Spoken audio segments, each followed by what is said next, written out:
For those of you who want to understand why this is so frustrating regarding the travel for the Americans who want to repatriate and who don't understand or don't know where to find the $2,000 repatriation fee, let me explain to you where to find it. If you go into af.usembassy.gov, you will find the information, all you need to know regarding the notifications for the U.S. government and their not ensuring safe passage to the airport. You can see here that the U.S. government, and I'll show this to you here, U.S. government provided flights are departing Kabul and will continue until the evacuation operation is complete. U.S. citizens, lawful permanent residents, and their spouses and unmarried children under the age of 21 should consider traveling to Hamid Karzai International Airport when you judge it is safe to do so. The U.S. government, as you see here, cannot ensure safe passage to the airport. Now, I see a lot on Twitter how people are just thinking that this is not a big deal. So far, the U.S. government has shown that I've seen anywhere from 10,000 to 15,000, upwards of 40,000 Americans who are in country right now. And I understand that this is a serious situation, obviously. And not only to add insult to injury do we have Americans there, we show that there are more Afghanis that are taking these flights than there are Americans. So there is a priority over Americans. That's terrible. That's awful. But in addition to this notification regarding the U.S. Embassy in Kabul for people who are leaving, Americans leaving, that there is not safe travel, check this out. Now, I've shown this on the Facebook page, but this is an actual official notification. Let me show you this screen. This is also on a notification out of af.usembassy.gov as of the same day, August 19th, 2021. We will show that there, and I think this is actually, let me back out of here so you can see this.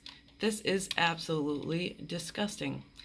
Now, if you look on here, Afghanistan inquiries, you can see that the $2,000, every person has to pay, every American rather, has to pay $2,000 to get out of country.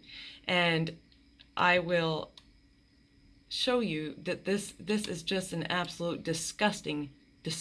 I'm so disgusted by this.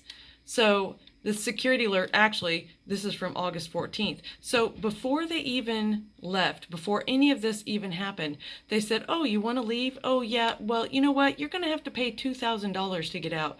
Before anyone even, they knew this was going to happen, okay? It's not like they're stupid or anything.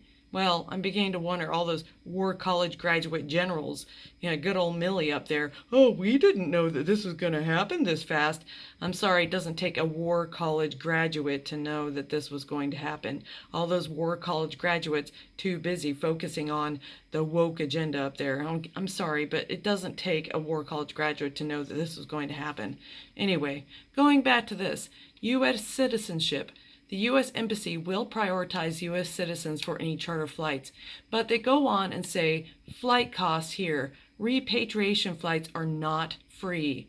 They understand. Now, for those of you who know how bad things can get, they usually want to get Americans out. If they know that things are going to happen, bad things are going to happen, they knew that they didn't say, okay, what they said, well, we knew this was going to happen. We just didn't know how fast. We knew the Taliban were going to come in. So usually they want to evacuate children, 21-year-olds, U.S. citizen minors.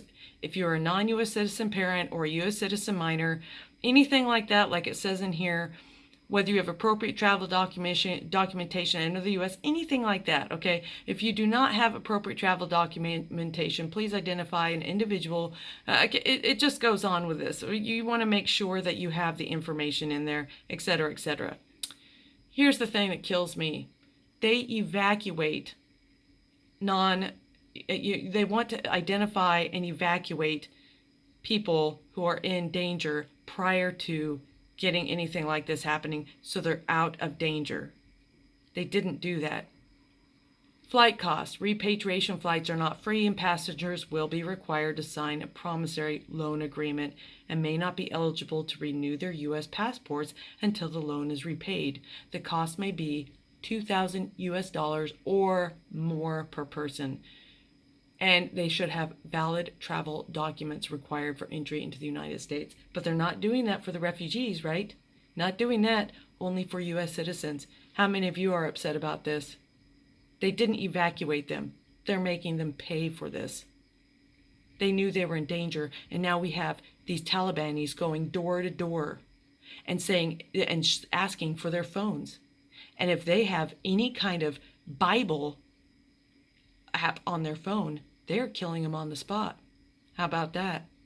Good job, King Biden. You really care. Oh, but that happened 4 or 5 days ago. Why are we even talking about that? He says to George Stephanopoulos. Why do we even care? What difference does it make? They're dead. Good job. Good job. Fantastic.